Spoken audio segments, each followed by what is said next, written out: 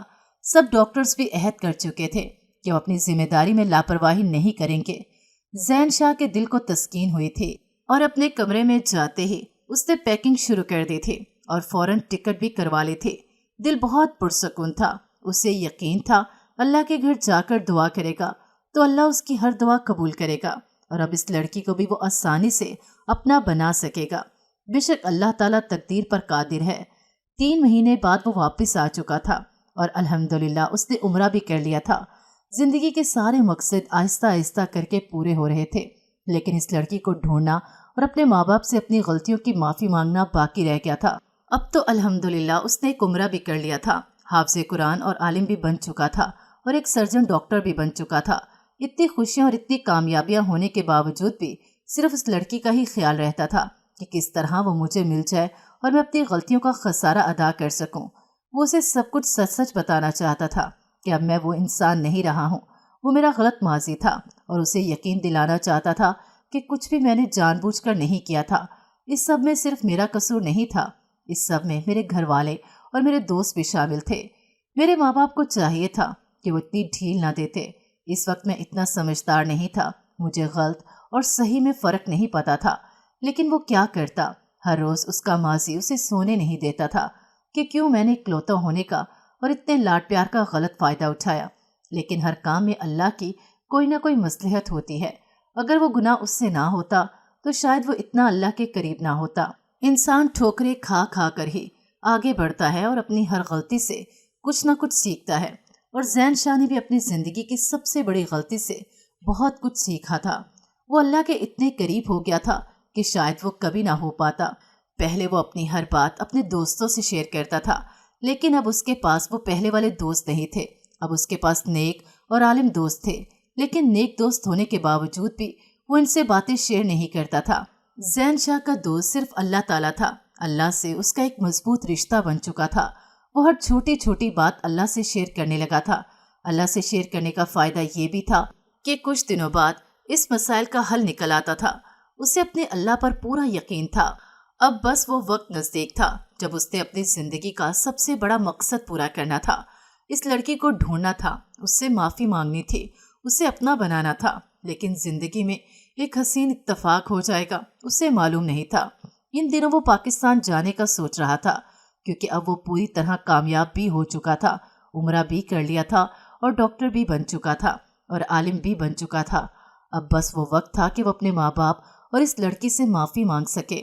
ادھر زین شاہ کا بہت اچھا ایک دوست بن چکا تھا جس کا نام ڈاکٹر عمیر تھا۔ زین جب باہر آیا تھا وہ اس کا روم میٹ تھا۔ ڈاکٹر عمیر بہت اچھی شخصیت کے مالک تھے، وہ بھی عالم فاضل انسان تھے۔ ان سے زین نے بہت کچھ سیکھا تھا۔ جب باہر آیا تھا تبھی زین نے سوچ لیا تھا کہ اول تو کوئی دوست نہیں بنانا، لیکن اگر بنایا بھی تو اس سے پوری طرح جان کر پھر کوئی دوست بناؤں گا۔ لیکن عمیر اس کی سوچ پر پورا اترے تھے۔ ڈاکٹر عمیر زین کو اکثر کہتے رہتے تھے کہ زین اب تم 30 سال کے ہو چکے ہو، شادی کر لو۔ وہ خود بھی ماشاءاللہ سے شادی شدہ تھا اور ان کی ایک بیٹی بھی تھی جو تقریباً 4 سال کی تھی۔ ان کی بیگم حافظ تھیں۔ زین نے ڈاکٹر عمیر کو دیکھ کر، ان کے بیک گراؤنڈ کو دیکھ کر ان سے دوستی کی تھی۔ وہ ان سے بہت متاثر تھا۔ جو ہسپتال زین نے تعمیر کروایا تھا باہر کے ممالک میں، ڈاکٹر عمیر بھی اسی ہسپتال میں اس کے ساتھ کام کرتے تھے۔ ان کی آپس میں بہت اچھی بانڈنگ ہو چکی تھی۔ حالانکہ ڈاکٹر عمیر خود بھی عالم تھے اور حافظ قرآن بھی تھے، لیکن وہ روزانہ فجر کی نماز کے بعد زین سے آ کر تلاوت سنا کرتے تھے۔ زین نے انہیں اپنے ماضی کے بارے میں کچھ بھی نہیں بتایا تھا۔ وہ نہیں چاہتا تھا کہ جس طرح میرے باپ مجھ سے دور ہو گئے، وہ لڑکی مجھ سے دور ہو گئی، اس طرح میرا ایک بہت اچھا دوست مجھ سے دور ہو جائے۔ شاید یہ وہ واحد بات تھی جو اس نے انہیں نہیں بتائی تھی۔ ایک دن اس نے ڈاکٹر عمیر کو کہا کہ میں پاکستان جانا چاہتا ہوں۔ آپ ہی کہتے تھے کہ اب شادی کر لو، تو میں اب کوئی اچھی سی لڑکی ڈھونڈ کر شادی کرنا چاہتا ہوں۔ وہ ان سے جھوٹ تو نہیں بولنا چاہتا تھا، ان سے خود چھپانا تو نہیں چاہتا تھا، لیکن اس کی بھی مجبوری تھی۔ وہ پورا ہسپتال ڈاکٹر عمیر کے حوالے کرنا چاہتا تھا۔ اپنے سے بڑھ کر وہ ان پر یقین کرتا تھا اور یہ اپنی ذمہ داری میں کبھی بھی کوتاہی نہیں کریں گے، یہ مجھ سے بہتر ہسپتال کو سنبھالیں گے۔ اب زین نے پاکستان جانے کا سوچ لیا۔ ڈاکٹر عمیر بھی راضی ہو گئے تھے اور انہوں نے پورے ہسپتال کی ذمہ داری خود کے سر پر لے لی تھی۔ زین کو ان سے زیادہ قابل اعتماد شخص کوئی اور نہیں لگتا تھا۔ زین نے اسی رات پیکنگ کرنا شروع کر دی اور پاکستان کے لیے روانہ ہو گیا۔ پاکستان میں آ کر بھی وہ سیدھا اپنے ماں باپ کے پاس نہیں جانا چاہتا تھا۔ جب تک وہ اس لڑکی کے نظر میں پہلے والی عزت نہیں بنا لیتا تب تک وہ نہیں جانا چاہتا تھا۔ اس نے پاکستان میں آ کر رینٹ پر ایک کمرہ لے لیا۔ جدھر ہسپتال تعمیر کروایا تھا اس کے نزدیک یہ کمرہ اس سے مل گیا تھا اور کچھ ہی دنوں میں اس لڑکی کو بھی ڈھونڈنے والا تھا۔ پاکستان میں یہ اس کی پہلی صبح تھی۔ بہت سالوں بعد ایک حسین صبح ہوئی تھی۔ اس کی وہی روٹین تھی۔ اس نے اٹھ کر تہجد ادا کی، کچھ دیر بعد اس نے فجر کی نماز ادا کی، قرآن پاک کی تلاوت کی، ناشتہ کر کے وہ ہسپتال جانے کے لیے تیار ہو گیا تھا۔ زین شاہ کو نرس نے بتایا کہ ایک پیشنٹ کا کیس ہے، جا کر پلیز دیکھیے۔ وہ اس کمرے میں داخل ہوا تھا۔ یہ صبح اتنی حسین ثابت ہو رہی تھی اس کے لیے اسے معلوم نہیں تھا۔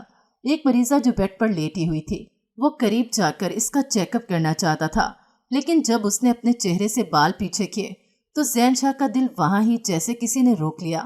یہ تو وہی لڑکی تھی، مریم، اسلم چچا کی بیٹی۔ شاید آج زین شاہ کی تلاش ختم ہو چکی تھی۔ آج اس کی زندگی کا سب سے بڑا مقصد پورا ہو چکا تھا۔ وہ لڑکی مجسمہ بنی اسے دیکھے جا رہی تھی، اپنی جگہ سے حرکت تک نہیں کی۔ وہ سوچ میں پڑ گیا کہ اس کی یہ حالت یہ میرے ہسپتال میں کیسے آئی۔ وہ شاید زین شاہ کو پہچان چکی تھی۔ اس نے اسے دیکھتے ہی اپنی آنکھیں اور اپنا منہ کا رخ موڑ لیا تھا۔ وہ سوچ میں پڑ گیا تھا کہ اس کے ساتھ ہوا کیا ہے، یہ آج کس حالت میں تھی۔ جیسے ہی اس کے قریب گیا وہ جاننا چاہتا تھا کہ اس سے آخر ہوا کیا ہے، لیکن اسے معلوم نہیں تھا کہ اس کی حالت کا ذمہ دار وہی تھا۔ اس سے پوچھنا ہی چاہتا تھا، اتنے میں اسلم چچا دروازہ کھولتے ہوئے اندر آ رہے تھے۔ ہاتھ میں کچھ دوائیاں پکڑی ہوئی تھیں۔ شاید زین شاہ کو پہچانا نہیں تھا انہوں نے صرف ایک نظر اسے دیکھا تھا اور ہاتھ جوڑ کر اس کے سامنے فریاد کر رہے تھے کہ ڈاکٹر صاحب پلیز میری بیٹی کو ٹھیک کر دیجیے، یہ بہت سالوں سے بیمار ہے، میں اسے جگہ جگہ لے کر بھٹک رہا ہوں، شدید ذہنی صدمے کی شکار ہے۔ زین نے انہیں دونوں کندھوں سے پکڑ کر قریب ہی صوفے پر بٹھایا تھا۔ وہ شفقت بھری نگاہوں سے اسے دیکھنے لگے، لیکن ابھی بھی انہوں نے اسے نہیں پہچانا تھا۔ ان کے سامنے ایک 30 سالہ نوجوان لڑکا کھڑا تھا۔ اس کے چہرے پر داڑھی سجی ہوئی تھی۔ 16 سالہ زین اور 30 سالہ زین شاہ میں زمین آسمان کا فرق تھا۔ اسے تو کوئی بھی نہیں پہچان سکتا تھا، لیکن وہ لڑکی پہچان چکی تھی جس کی عزت خراب کی تھی۔ وہ لڑکی کیسے نہ پہچانتی؟ اتنے سالوں بعد اس کی اس حالت کا ذمہ دار وہ ہی تھا۔ وہ لڑکی مجسمے کی طرح لیٹی ہوئی تھی، شاید وہ کومے میں تھی۔ اس نے اسلم چچا کو بتایا تھا کہ اسلم چچا، میں زین شاہ ہوں جس کے گھر میں آپ کام کرتے تھے۔ اسے تو یہ تھا کہ اسلم چچا کو اس دن والی حقیقت سب معلوم ہو چکی ہے، لیکن انہیں تو کچھ بھی معلوم نہیں تھا۔ صرف یہ جانتے تھے کہ ان کی بیٹی شدید ذہنی صدمے کی شکار تھی اور وہ اسے جگہ جگہ لے کر بھٹک رہے تھے۔ اسلم چچا زین کے چہرے پر ہاتھ پھیر رہے تھے کہ زین بیٹا، ماشاءاللہ تو اتنا بڑا ہو گیا ہے، تو کیا بن گیا ہے؟ میں تو تجھے پہچان نہیں سکا۔ کیا کروں بیٹے، اب میری عمر بھی ہو گئی ہے۔ تیرے ماں باپ نے تو وہ گھر چھوڑ دیا تھا جس دن میری بیٹی گم ہوئی تھی، اور جس دن سے میں اپنی بیٹی کو لے کر آپ کے گھر سے گیا تھا، اس دن سے میری بیٹی نہ بولتی تھی، نہ کھاتی تھی، نہ پیتی تھی، سارا دن ایک مجسمے کی طرح پڑی رہتی تھی۔ بیٹے میں تجھے کیا بتاؤں کہ میں نے اپنے اوقات سے بڑھ کر اس کے لیے کیا، اسے ہر جگہ لے کر پھرا، لیکن پتہ نہیں اللہ کو کیا منظور ہے، اسے آرام ہی نہیں آتا۔ اسلم چچا کو کیا معلوم تھا کہ وہ جسے ساری حقیقت بتا رہے تھے وہی اس کی حالت کا ذمہ دار تھا۔ زین کی آنکھوں میں شرمندگی تھی۔ وہ آج کیسے اور کس منہ سے انہیں بتاتا کہ سب کیے کا ذمہ دار وہی تھا۔ اس نے چچا کو اس وقت تو کچھ نہیں بتایا، لیکن کافی تسلی دی تھی کہ آپ کی بیٹی ٹھیک ہو جائے گی، میں اس کا پوری ذمہ داری سے علاج کروں گا۔ زندگی کیسے کیسے موڑ پر لے آئے گی، زین شاہ کو اندازہ بھی نہیں تھا۔ بے شک اللہ شفا دینے والا ہے، لیکن اللہ کسی نہ کسی کو وسیلہ بنا کر بھیجتا ہے۔ آج اللہ اس لڑکی کے لیے زین شاہ کو وسیلہ بنا کر بھیجے گا، اسے ذرا سا بھی اندازہ نہیں تھا۔ خیر، اسے اس وقت اس لڑکی کا علاج کرنا تھا۔ اسلم چچا کو اس نے کہہ دیا تھا کہ اب اس کے علاج کی ذمہ داری میری ہے اور آپ بالکل بھی ٹینشن نہیں لیں گے۔ وہ زین کی طرف سے بالکل مطمئن ہو چکے تھے، لیکن اس وقت سے ڈرتا تھا جب اسلم چچا کو ساری حقیقت معلوم ہونی تھی۔ اس لڑکی کی ماں تو نہیں تھی، لیکن اسلم چچا ماں اور باپ دونوں کا حق ادا کر رہے تھے۔ وہ اس ادھیڑ عمر میں بھی کسی قسم کی کوئی کسر نہیں چھوڑ رہے تھے۔ انہیں اپنی بیٹی ٹھیک چاہیے تھی۔ اب زین کی دعاؤں میں اس لڑکی کی تندرستی کی دعا مزید بڑھتی جا رہی تھی۔ اس نے ساری عمر صرف ایک ہی دعا کی تھی کہ یا اللہ اس لڑکی کو میری وجہ سے کوئی گہرا صدمہ نہ پہنچے۔ لیکن مریم کی اس حالت کا ذمہ دار آج وہ تھا۔ وہ اپنے ماں باپ سے نظریں نہیں ملا سکتا تھا، اور اسے اپنے اللہ پر پورا یقین تھا کہ اللہ اسے ایک دن ٹھیک کر دے گا۔ اس نے پوری ذمہ داری سے اس لڑکی کا علاج شروع کیا۔ اس نے اسلم چچا کو یہ بھی کہہ دیا تھا کہ اگر پاکستان میں رہتے ہوئے اس کی حالت نہ ٹھیک ہوئی تو میں اسے باہر کے ممالک اپنے ہسپتال میں لے جاؤں گا۔ آپ بالکل بھی ٹینشن نہ لیں، میں اس کا بالکل فری علاج کرواؤں گا۔ اس نے انہیں کافی تسلی دی تھی کہ باہر کے ملک میں میرے بہت سے جانکار ہیں، میں دنیا کے ہر کونے سے ان کا علاج کروانے کے لیے تیار ہوں۔ فی الوقت تو اسلم چچا حیران بھی ہو رہے تھے اور بہت خوش بھی ہو رہے تھے کہ زین ان کی اتنی مدد کر رہا ہے، لیکن انہیں معلوم نہیں تھا کہ وہ تو اس غلطی کا خسارہ ادا کر رہا ہے جو اسے نہ جانے میں ہو چکی تھی۔ ان دنوں زین شاہ کے اوپر قیامت ٹوٹ رہی تھی۔ ایک طرف اپنے ماں باپ کے پاس اتنے سالوں بعد جانے کی خوشی تھی، اور ایک طرف وہ لڑکی زندگی اور موت کی جنگ لڑ رہی تھی۔ پاکستان آتے ہوئے ایسا لگ رہا تھا کہ اب سب کچھ ٹھیک ہو جائے گا، وہ لڑکی مان جائے گی اور وہ اسے منا لے گا، وہ اپنے ماں باپ کو بھی راضی کر لے گا۔ لیکن اس لڑکی سے وہ معافی کیسے مانگتا اور کس منہ سے اس سے بات کرتا؟ آج اس کو اس حالت میں پہنچانے والا زین شاہ ہی تھا۔ وہ اپنے بوڑھے باپ کا واحد سہارا تھی۔ ماں باپ کو بڑھاپے میں سنبھالنے والی اس کی اولاد ہی ہوتی ہے، لیکن ادھر تو اسلم چچا کو اپنی بیٹی کو سنبھالنا پڑ رہا تھا۔ زندگی کیسے کیسے امتحان لے رہی تھی، کسی کو کچھ معلوم نہیں تھا، لیکن ان سب کی زندگی برباد کرنے والا وہ اکیلا زین ہی تھا۔ میں اپنی غلطی کو سدھارنا چاہتا تھا، میں نے کیا کچھ نہیں کیا۔ اس نے صرف اپنی غلطی کو ٹھیک کرنے کے لیے اور سب کو خوش کرنے کے لیے اپنا گھر چھوڑ دیا، اپنے ماں باپ کو چھوڑ دیا۔ خیر، اس نے اس لڑکی کا علاج شروع کر دیا۔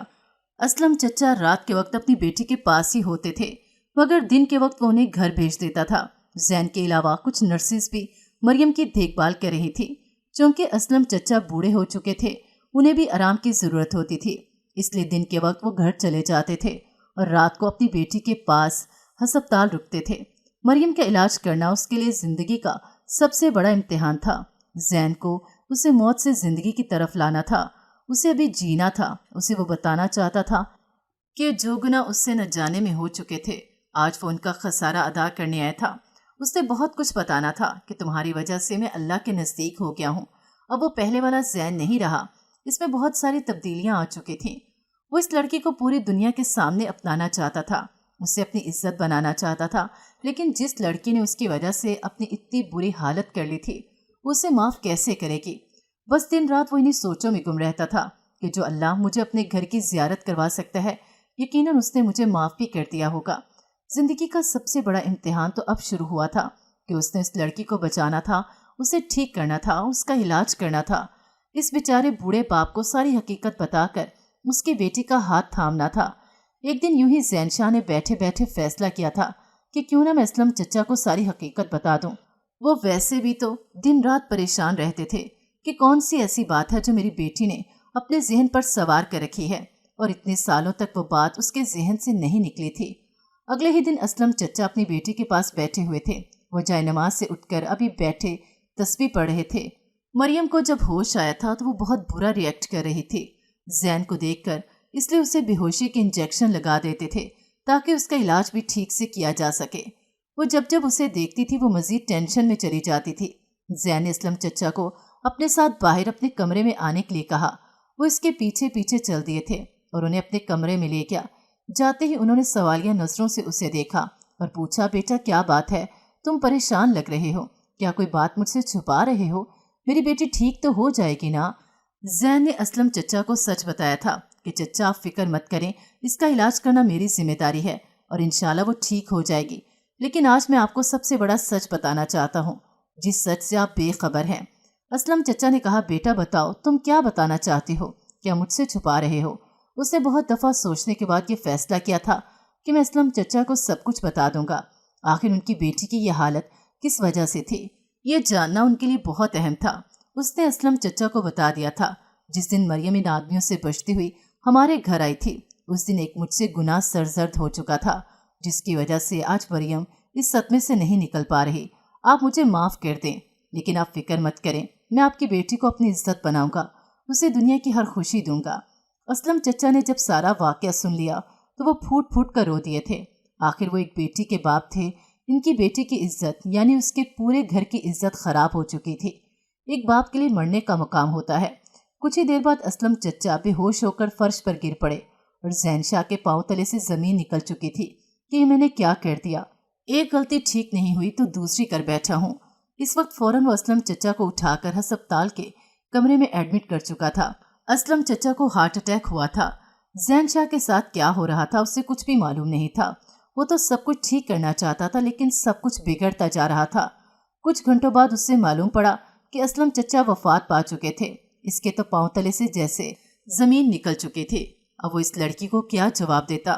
وہ اکیلا اتنی مصیبتوں سے لڑ رہا تھا۔ اس کا پھوٹ پھوٹ کر رونے کو دل کر رہا تھا کہ پہلے وہ لڑکی میری وجہ سے شدید ذہنی صدمے کا شکار ہو گئی تھی اور اب اس کے والد میری وجہ سے وفات پا چکے تھے۔ یا اللہ، یہ میں کیسی آزمائش سے گزر رہا ہوں۔ اب اس لڑکی کا علاج جاری تھا، ابھی اسے مکمل طور پر ہوش نہیں آئی تھی۔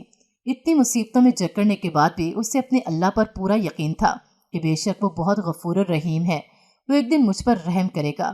اسلم چچا کو دفنا دیا گیا۔ زین شاہ نے اس لڑکی سے اس کا واحد سہارا چھین لیا تھا۔ اسلم چچا کی موت اسے اس کی نظروں میں اور زیادہ گرا گئی تھی۔ اسلم چچا کی وفات کو تقریباً 2 ہفتے ہو چکے تھے۔ مریم کا علاج چل رہا تھا، تقریباً وہ بھی اللہ کے رحم و کرم سے ٹھیک ہونے ہی والی تھی۔ اسے اس کے ٹھیک ہونے کی کچھ امیدیں نظر آ رہی تھیں۔ تقریباً اس نے 1 ہفتہ ڈٹ کر پوری ذمہ داری سے اس کا علاج کیا، کسی چیز کی کوئی کمی نہیں رہنے دی تھی، اور اللہ کے رحم و کرم سے وہ ٹھیک ہو چکی تھی۔ آہستہ آہستہ اسے ہوش بھی آ چکی تھی۔ وہ اس سے بھی ابھی تک بات نہیں کرتی تھی، بلکہ وہ تو اس کا چہرہ نہیں دیکھنا چاہتی تھی۔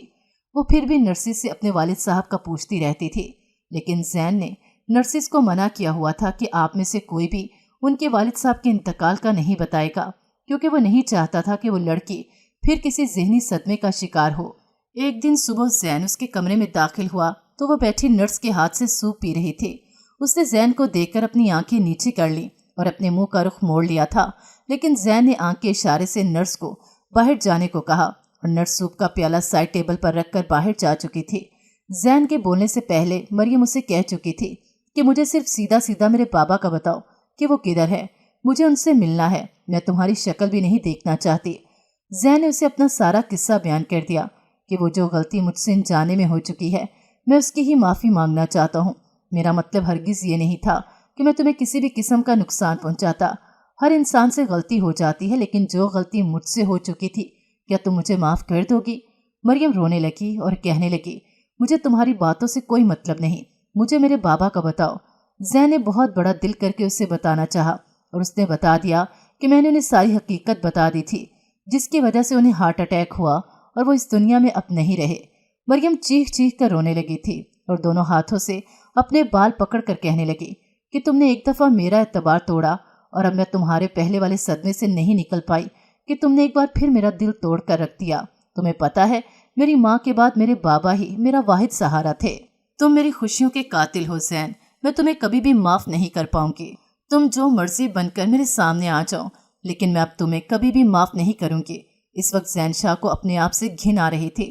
اس نے اس وقت بہت سی صفائیاں پیش کیں کہ مریم جو بھی ہوا تھا انجانے میں ہوا، میں تمہارے باپ سے حقیقت نہیں چھپانا چاہتا تھا، انہیں بھی اپنی بیٹی کی بیماری کی وجہ کا پتہ ہونا چاہیے تھا، میں بس ان سے حقیقت نہیں چھپانا چاہتا تھا، اس لیے میں نے انہیں سب کچھ بتا دیا۔ اب زندگی اور موت تو اللہ کے ہاتھ میں ہے، کب موت آ جائے کسی کو کچھ معلوم نہیں ہوتا۔ مریم پھوٹ پھوٹ کر روئے جا رہی تھی۔ وہ ہاتھ جوڑ کر اس کے سامنے کھڑا ہوا تھا کہ کون سی گھڑی ہو اور یہ مجھے معاف کر دے۔ زین نے مریم کو کہا تھا کہ مریم خدا کا واسطہ مجھے معاف کر دو، جب تک تم مجھے معاف نہیں کرو گی میرا اللہ بھی مجھ سے خوش نہیں ہوگا۔ میں نے صرف تمہارے پیچھے اپنے ماں باپ کو چھوڑ دیا، اپنی غلطی کو سدھارنا چاہتا تھا، میں اپنا ملک چھوڑ کر باہر چلا گیا تھا تاکہ میں کامیاب انسان بن سکوں اور تم سے معافی مانگ سکوں۔ آج ہماری زندگیوں میں جو کچھ بھی ہوا بے شک ان سب کا ذمہ دار میں تھا، لیکن آج میں اپنی غلطی کی معافی مانگنے آیا ہوں، خدا کا واسطہ مجھے معاف کر دو۔ میں نے مرنے سے پہلے تمہارے باپ سے وعدہ کیا تھا کہ میں نے اس کی عزت خراب کی تھی اور میں ہی اسے عزت بناؤں گا، کیا تم اپنے باپ سے کیے گئے آخری وعدے کو پورا نہیں کرو گی؟ مریم روئے جا رہی تھی۔ بے شک آج قدرت زین شاہ کے اوپر مہربان ہونے جا رہی تھی۔ مریم کا زین کے علاوہ اب اس دنیا میں کوئی بھی سہارا نہیں تھا، وہ اس کا سہارا بننا چاہتا تھا۔ کچھ وقت کے بعد مریم بھی اسے مکمل طور پر دل سے اپنا چکی تھی۔ اس نے زین شاہ کو معاف کر دیا تھا، بس اس کے مکمل ٹھیک ہو کر ہسپتال سے نکلنے کی دیر تھی کہ زین نے مریم سے نکاح کر لیا تھا۔ بے شک اس کی زندگی کا سب سے بڑا مقصد پورا ہو چکا تھا اور اسے یقین تھا کہ میری صدیوں کی محنت کبھی ضائع نہیں جائے گی، اور آج اللہ بھی اسے معاف کر چکا تھا۔ اس کی فیملی پھر سے مکمل ہونے والی تھی، اسے بچھڑے ہوئے لوگ پھر سے مل گئے تھے۔ نکاح کرنے کے بعد وہ مریم کو لے کر ماما بابا سے ملنے چلا گیا تھا۔ اسے یقین تھا کہ ماما بابا مریم کو میرے ساتھ دیکھ کر بہت خوش ہوں گے۔ اس نے اپنے گھر کا پتہ لگوایا اور اپنے ماں باپ سے ملنے چلا گیا مریم کے ساتھ۔ وہ جیسے ہی اندر داخل ہوا تو اس کی بوڑھی ماں کرسی پر بیٹھی ہوئی تھی۔ 30 سال بعد وہ بوڑھی ہو چکی تھی۔ پہلے تو اسے لگا وہ مجھے پہچان نہیں سکے گی، لیکن وہ تو ماں تھی، انہوں نے اس کے قدموں کی آواز سے ہی اسے پہچان لیا تھا۔ اس کا نام لے کے رونے لگیں اور کہنے لگیں زین بیٹا تو آ گیا۔ مریم کو دیکھ کر وہ اس کے ساتھ سمجھ چکی تھی کہ ان کا بیٹا جو مقصد پورا کرنے کے لیے نکلا تھا آج وہ مقصد پورا ہو گیا تھا۔ اس نے کچھ دیر بیٹھ کر ماں سے باتیں کی اور بابا کا پوچھا تھا۔ اس کے ماں کہنے لگی کہ بیٹا جب تو گھر چھوڑ کر چلا گیا تھا اس کے 1-2 مہینے بعد ہی تیرے بابا بہت بیمار ہو چکے تھے، اب وہ اس دنیا میں نہیں رہے۔ وہ اپنی ماں کے گلے لگ کر پہلی دفعہ بہت رویا تھا۔ اس کی اور مریم کی شادی کو تقریباً 1 سال ہو چکا تھا۔ زین، ماں اور مریم ان تینوں کی زندگی بہت خوشحال گزر رہی تھی، اور جب ان کی شادی کو 2 سال ہو گئے تو اللہ نے انہیں پیارے سے تحفے سے نوازا تھا۔ اللہ نے انہیں بیٹا عطا کیا، اس کا نام انہوں نے محمد عیسیٰ رکھا تھا۔ وہ بالکل زین شاہ کے بابا جیسا تھا۔ زین نے مریم کو کبھی بھی اس کے باپ کی کمی محسوس نہیں ہونے دی تھی۔ اس کی زندگی بہت خوشحال گزر رہی تھی ماشاءاللہ سے۔ بے شک اللہ ہماری محنت کو کبھی ضائع نہیں کرتا۔ اگر ہم ایک غلطی کرنے کے بعد اللہ کے دربار میں حاضر ہوں تو ایک دن ہمیں معاف کر کے ہمارا مقصد ہمیں عطا کر ہی دیتا ہے۔